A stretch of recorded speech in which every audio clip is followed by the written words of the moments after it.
Welcome to the lesson on irregular past verbs, Part 10.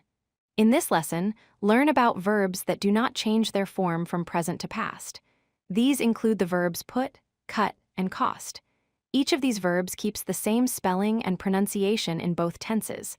This lesson will help you understand how to use them naturally in sentences. The verb put means to place something somewhere. It stays the same in the present and past tense. In the present tense, you can say, I put my bag on the chair. In the past tense, it is also, I put my bag on the chair yesterday.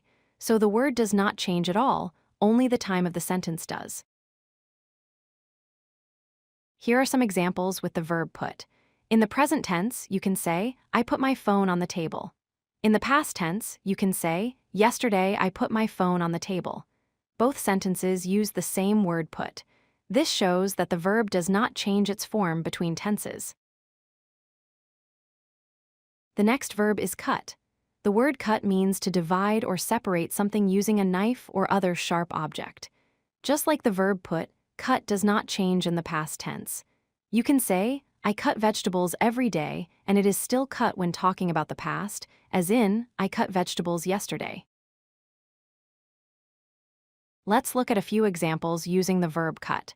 In the present tense, you can say, I cut the paper into 2 pieces. In the past tense, you can say, yesterday I cut the paper into 2 pieces. Notice that in both sentences the verb remains the same. This makes it simple and easy to remember. The verb cost is used when talking about the price or value of something. It also does not change between the present and past forms. For example, you can say, the dress cost $50 today, and you can also say, the dress cost $50 last week. The form remains the same no matter the tense. Here are examples with the verb cost. You can say, this book cost $10, or last year it cost $10. Both use the same form. So remember, the verbs put, cut, and cost do not change when you talk about the past. Keep practicing these as they are very common in everyday English.